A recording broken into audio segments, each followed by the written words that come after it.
Bab 2843, Penghalangannya. Gerald Gao awalnya juga mengira Jerry yang sudah mati. Melihat Jerry yang telah disiksa hingga tak lagi menyerupai manusia, dia pun langsung menendangnya hingga terpental ke samping, berniat menyerahkan jenazah Jerry yang kepada Jack Gao dan yang lainnya untuk diurus. Namun, saat mendengar seruan Jack Gao, Gerald Gao langsung mengernyitkan dahi, lalu cepat-cepat menoleh. Dia pun terkejut mendapati Jerry yang ternyata masih hidup, sepasang matanya yang dingin dipenuhi dengan niat membunuh, sedang menatap tajam ke arahnya. Pemandangan itu membuat semua orang di sekitarnya terperangah. Tak ada yang menyangka Jerry yang sudah disiksa sampai seperti itu, ternyata masih belum mati. Daya tahannya sungguh di luar dugaan. Gerald Gao tentu tak mungkin membiarkan Jerry yang tetap hidup. Selama Jerry yang masih bernapas, maka itu sama saja mempermalukannya. Bagaimana mungkin dia tidak bisa membunuh seseorang yang sudah sekarat, bahkan setelah menyiksanya begitu lama? Tanpa ragu, Gerald Gao segera mengerahkan kekuatan dalamnya. Sementara itu, Jack Gao yang melihat Jerry yang masih hidup menjadi sangat gelisah dan terguncang. Jerry yang adalah mimpi buruknya bahkan sebelum pernah melihat sosok aslinya, hanya mendengar cerita tentangnya saja sudah cukup membuat Jack Gao tak bisa makan dan tidur dengan tenang. Kini, setelah sempat bertarung langsung dengan Jerry Yang, Jack Gao pun merasakan betapa mengerikannya Jerry Yang. Di matanya, Jerry Yang benar-benar seperti sesosok iblis.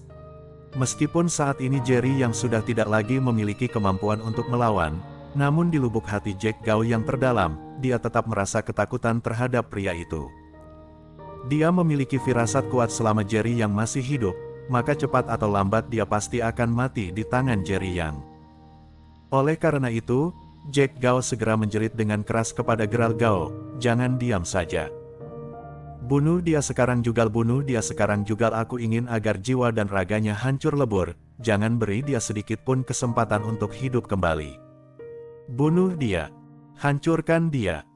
Sementara itu, Kelvin Ma yang sebelumnya merasa putus asa ketika melihat Jerry yang disiksa sampai tampak seperti sudah mati, kini tak dapat menyembunyikan kegembiraannya saat mengetahui Jerry yang ternyata masih hidup. Melihat Jack Gao berteriak hendak membunuh Jerry Yang, dan menyaksikan Gerald Gao mulai mengerahkan kekuatan internalnya, Kelvin Ma langsung panik. "Tunggu dulu. Dia itu sudah mati, yang kalian lihat ini hanyalah cahaya terakhir sebelum padam. Kalau kalian langsung membunuhnya begitu saja, itu terlalu murah untuknya. Serahkan saja jasadnya padaku. Aku akan memastikan tubuh dan jiwanya dihancurkan sepenuhnya, tanpa ada sedikit pun peluang untuk bereinkarnasi. Aku jamin kalian akan puas." Kelvin Ma berseru keras kepada Gerald Gao dan yang lainnya, hanya demi menghentikan mereka dari membunuh Jerry yang saat itu juga. Karena selama Jerry yang masih bernapas, maka masih ada secercah harapan untuk bangkit kembali. Bagaimanapun juga, ini adalah hasil dari kerja keras dua generasi. Kelvin Ma tidak ingin menyerah begitu saja. Jika dia melakukannya, maka para leluhur yang telah mendahuluinya tidak akan pernah memaafkannya. Pada saat itu juga, Gerald Gao benar-benar menghentikan aliran kekuatan dalamnya. Aura mengerikan yang baru saja terkumpul di telapak tangannya pun langsung menghilang begitu saja. Melihat hal itu, Kelvin Ma langsung menghela napas panjang penuh kelegaan. Dia tak bisa menahan diri untuk menyeka keringat di wajahnya, lalu menampilkan senyum menjilat saat berkata kepada Gerald Gao, "Bocah ini sudah tak ubahnya mayat berjalan, tak perlu sampai membuat Tuan Gerald turun tangan sendiri. Dia sama sekali tidak pantas untuk itu. Tak semua orang, apalagi sekelas anjing liar, layak membuat Tuan Gerald mengotori tangan. Kalau sampai hal seperti ini tersebar, itu justru akan merusak reputasi Tuan Gerald." Namun, baru saja separuh kalimat itu terucap, Kelvin Ma langsung terdiam. Dia menyadari sorot mata dingin dan haus darah dari Gerald Gao kini telah tertuju padanya dengan tatapan penuh amarah. Jelas sekali Gerald Gao sangat tidak senang dengan ucapannya barusan. Kelvin Ma pun segera menyadari jika dia terus berbicara, bukan tidak mungkin nyawanya sendiri akan melayang saat itu juga. Dia hanya bisa terdiam dan tidak berani melanjutkan. Namun dalam hatinya, dia membara penuh dendam. Dia bersumpah, Begitu berhasil menemukan tanaman obat itu dan benar-benar berhasil membalikkan keadaan, dia pasti akan menginjak-injak harga diri Geralt Gao dan membalas semua penghinaan yang dia terima hari ini. Bab 2844, itu milikku.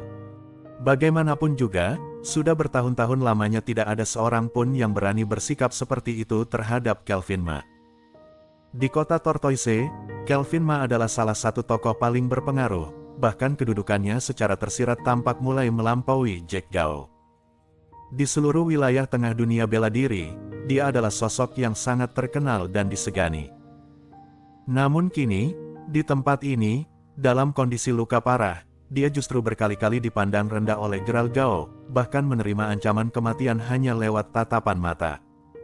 Hal ini membuat Kelvin Ma merasa sangat terhina dan tidak terima. Sialan, dasar keparat sombong. Apa yang kamu sombongkan? Kalau saja aku tidak sedang terluka parah, mana mungkin aku menganggapmu penting. Meskipun kamu kuat, aku tetap bisa menghadapimu. Begitulah sumpah serapah yang berkecamuk dalam hati Kelvin Ma. Meskipun Geralt Gao menunjukkan kekuatan yang sangat mengerikan, namun sebelumnya Kelvin Ma sama sekali tidak pernah menaruh rasa gentar terhadapnya. Dengan kekuatan yang dia miliki, meskipun tidak mampu mengalahkan Geralt Gao secara langsung, dia masih memiliki kemampuan untuk memobilisasi para ahli dari kota Tortoise. Sama seperti saat menghadapi Jerry Yang, Kelvin Ma bisa memanggil banyak orang kuat untuk turun tangan bersamanya. Maka untuk menghadapi Geralt Gao pun, dia masih memiliki cukup dasar kekuatan. Kalaupun tak mampu membunuh Geralt Gao, setidaknya mereka bisa membuatnya terluka parah. Sayangnya, saat ini baik dirinya maupun para ahli dari kota Tortoise yang menjadi rekannya semuanya tengah dalam kondisi cedera berat. Karena itulah, dia hanya bisa merendah di hadapan Geralt Gao, tak ubahnya seperti seekor semut yang lemah dan tak berdaya. Dalam hatinya, Kelvin Ma tetap memandang rendah Geralt Gao. Baginya, saat Jerry yang masih berada dalam kondisi puncaknya, Geralt Gao hanyalah seperti kura-kura pengecut yang terus bersembunyi di balik bayangan dan tak berani menampakkan diri. Baru setelah semua orang kehilangan kemampuan tempur, barulah dia muncul ke depan dan berpura-pura menjadi raja.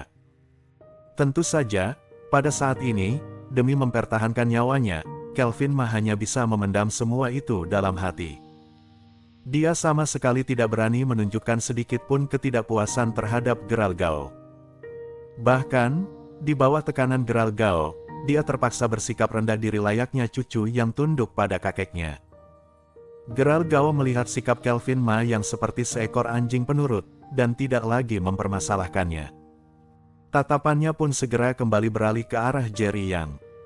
Dia kemudian melangkah mendekat sambil berkata, "Bocah, nyawamu ini sungguh panjang sekali. Aku sebenarnya tidak ingin terus menyiksamu, tapi kamu memaksaku untuk terus melakukannya." Dalam hatinya, Geralt Gao pun merasa sangat terkejut. Dia sempat mengira siksaan yang dia berikan barusan cukup untuk membuat Jerry yang mati setidaknya 10 kali. Jika orang lain yang menerima penyiksaan itu, bahkan dirinya sendiri pasti sudah lama tewas.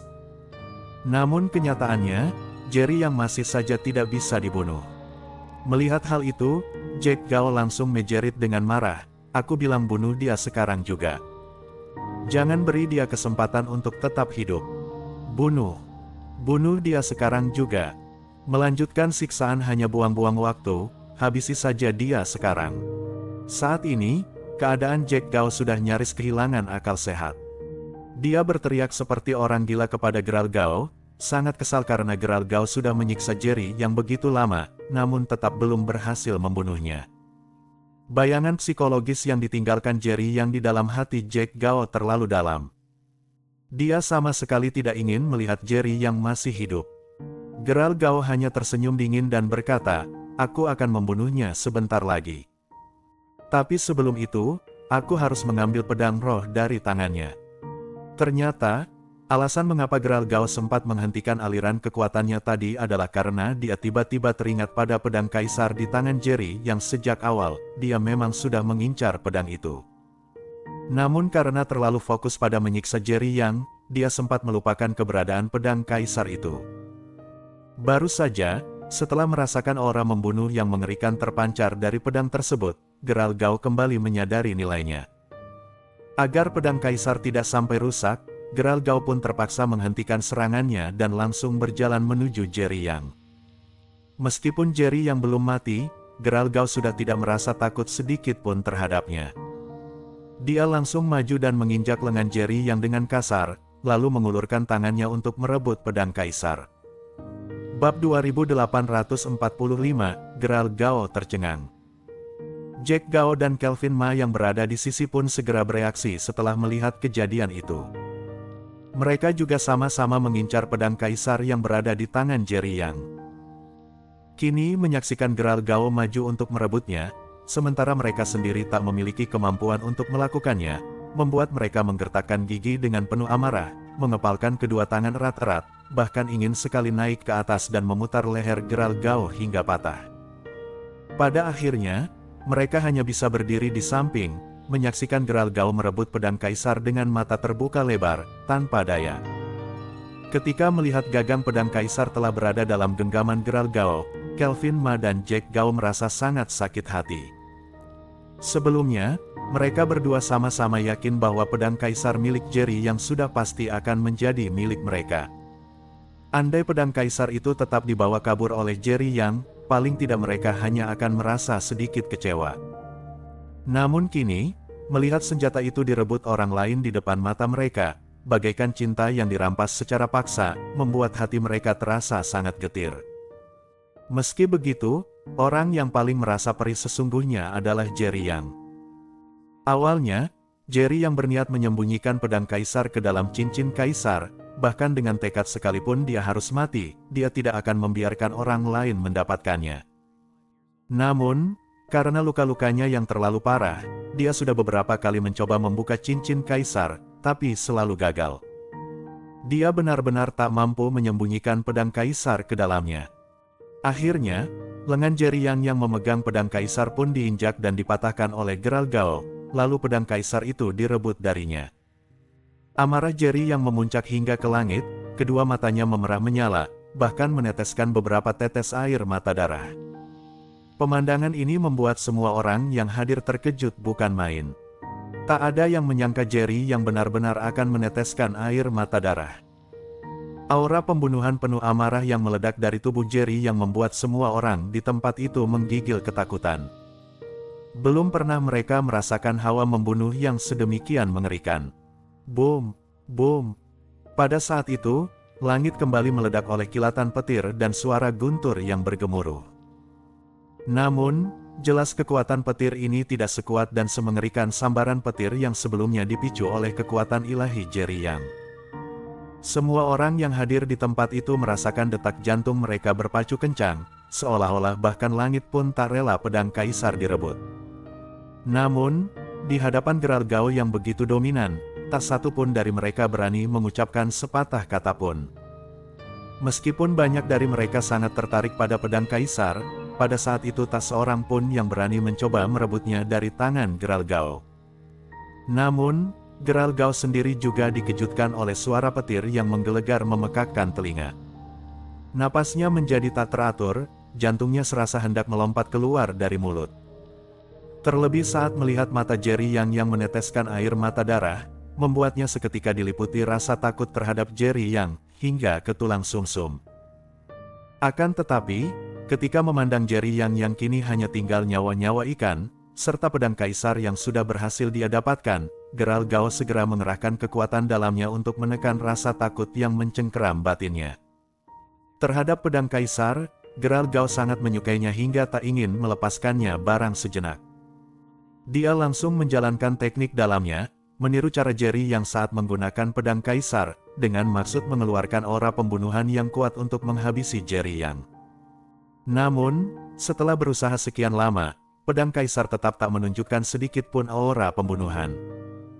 Bahkan kekuatannya masih kalah dibandingkan pedang roh biasa, seolah-olah hanyalah mainan anak-anak belaka, hampir sepenuhnya kehilangan daya bunuhnya. Geralt Gao seketika berubah pucat dan terkejut. Justru karena aura pedang kaisar yang begitu mengerikan dan misteriuslah, maka dia begitu menginginkan senjata tersebut. Namun kini, setelah pedang kaisar berhasil dia genggam, pedang itu sama sekali tidak menunjukkan kekuatan apapun, sangat jauh berbeda dari bayangannya semula. Apa yang sebenarnya terjadi? Pedang roh terkutuk ini, apakah mungkin bisa mengenali tuannya? Kenapa tidak memiliki kekuatan serang sedikit pun?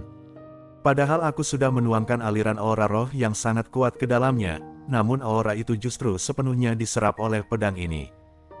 Jangan-jangan, aura yang kulepaskan masih belum cukup. Ekspresi Geralt Gao tampak serius dan berat. Setelah merenung sejenak, dia kembali mengayunkan pedang kaisar, mencoba meniru cara Jerry yang dalam menggunakan pedang itu untuk menyerang dari jarak jauh dan menebas kepala Jerry Yang. Namun, sekeras apapun usahanya, dia tetap tidak mampu melakukannya. Bab 2846, Jerry Yang jatuh terhempas ke dasar tebing. Dalam sekejap, wajah Geralt Gao berubah menjadi bengis, seolah-olah dia merasa telah dipermainkan. Orang-orang di sekeliling yang menyaksikan kejadian itu pun menunjukkan ekspresi heran dan kebingungan. Demi menjaga wibawa, Geralt Gao segera mencari alasan dan membentak. "Dasar keparat! Kamu berani menipuku dengan pedang roh palsu. Mampuslah kamu!" Sesaat kemudian, Geralt Gao menyimpan kembali pedang kaisar, lalu langsung melepaskan sebuah serangan dahsyat ke arah Jerry Yang. Kali ini, Geralt Gao benar-benar mengerahkan seluruh kekuatannya tanpa ada sedikit pun pengekangan. Aura roh yang sangat mengerikan meledak ke arah Jerry Yang, menghantam dengan kekuatan luar biasa hingga semua benda di sekitarnya terlempar beberapa meter jauhnya. Bahkan mayat-mayat yang tergeletak dalam genangan darah pun ikut terpental. Akhirnya, serangan dahsyat itu menghantam tepat ke tubuh Jerry Yang. Jerry yang sebenarnya sudah tidak memiliki kemampuan untuk melawan. Sebelumnya, andai bukan karena sisa jiwa Raja Serigala yang terus memaksanya untuk tetap hidup dan berulang kali membangunkannya, Jerry yang sudah pasti telah tewas sejak lama. Kini, saat serangan itu menghantam, tubuh Jerry yang langsung dilanda luka parah dari ujung kepala hingga kaki. Darah segar muncrat ke udara, membasahi seluruh langit, bahkan tampak seolah-olah tulang-tulangnya ikut hancur berantakan dan terlempar keluar dari tubuhnya. Tanah di sekitar tempat Jerry yang berada, dalam radius 10 meter, hancur akibat serangan dahsyat tadi, menciptakan sebuah kawah besar. Bongkahan-bongkahan batu pun terlempar dan menggelinding jatuh ke jurang di sisi tebing. Tubuh Jerry yang sebelumnya terpental tinggi akibat ledakan tersebut, akhirnya jatuh menghantam tanah dengan keras, hingga menghancurkan sebuah batu besar yang ada di bawahnya. Sesaat kemudian, semua orang menyaksikan tubuh Jerry Yang, bersama bebatuan di sekitarnya, mulai terguling dan meluncur menuju tepi jurang. Melihat hal itu, Kelvin Ma segera berteriak lantang, "Cepat tarik dia. Jangan biarkan dia jatuh." Meskipun kondisi Jerry yang sudah begitu mengenaskan, Kelvin Ma masih percaya bahwa dia mungkin masih bernyawa. Dia masih ingin memaksa Jerry yang membuka mulutnya dan memberitahukan keberadaan tanaman obat itu. Di sisi lain, Jack Gao juga langsung berteriak, "Cepat tarik dia kembali. Jangan biarkan dia jatuh. Aku sendiri yang akan menghabisinya." Namun, berbeda dari Kelvin Ma, Jack Gao tidak peduli soal rahasia apapun. Baginya, selama Jerry yang belum mati di tangannya sendiri, hatinya tidak akan tenang. Dia selalu merasa Jerry yang adalah mimpi buruk yang belum berakhir. Hal yang sama juga dirasakan oleh Geralt Gao. Meskipun dia telah menyiksa Jerry yang hingga tak lagi menyerupai manusia, jika dia tidak melihat dengan mata kepala sendiri kematian Jerry yang, dia tetap tidak akan merasa aman. Fakta Geralt Gao mampu menyembunyikan dirinya selama bertahun-tahun tanpa satu pun orang menyadari keberadaannya, sudah cukup menunjukkan betapa berhati-hatinya orang itu. Geralt Gao memang terlihat kuat dan mendominasi, namun kenyataannya, dia hanya berhasil menundukkan Jerry yang berkat bantuan para ahli dari kota Tortoise yang lebih dahulu melukainya hingga nyaris kehilangan seluruh kekuatannya. Kalau bukan karena itu, mana mungkin dia berani menghadapi Jerry yang secara langsung. Geralt Gao sangat menyadari selama Jerry yang masih bernapas, cepat atau lambat dia pasti akan pulih kembali. Dan saat itu tiba, hal pertama yang akan dilakukan Jerry yang sudah pasti adalah membalas dendam kepada mereka semua. Menyadari hal itu, Geralt Gao pun segera melompat maju, berusaha menangkap Jerry Yang. Saat ini, mereka berada hampir setinggi awan, dan jurang di sisi mereka menjulang ribuan meter dalamnya. Jika ingin mengitari gunung dan mencapai dasar jurang, bahkan dengan kecepatan maksimal mereka, perjalanan itu tetap memakan waktu paling sedikit 1 hari penuh. Namun tetap saja, kecepatan Gerald Gao sedikit terlambat. Begitu dia melesat ke arah Jerry Yang dan berhasil menyentuh ujung tubuhnya, Jerry Yang sudah lebih dulu terguling sampai ke tepi jurang. Boom, boom, boom. Sesaat kemudian, tubuh Jerry Yang, bersama beberapa batu besar, terjun bebas ke dalam jurang. Menyaksikan pemandangan itu, semua orang yang ada di sana langsung terdiam terpaku, seolah-olah kehilangan kata-kata. Kelvin Ma pun kali ini benar-benar putus asa. Dengan ketinggian jurang seperti itu, bahkan seorang ahli pada puncak kekuatan sekalipun mampu menggunakan aura roh untuk melindungi diri, tetap saja pada akhirnya akan kehabisan energi sebelum mencapai dasar. Dan ketika itu terjadi, tubuh mereka hanya akan berakhir hancur berkeping-keping. Bersambung.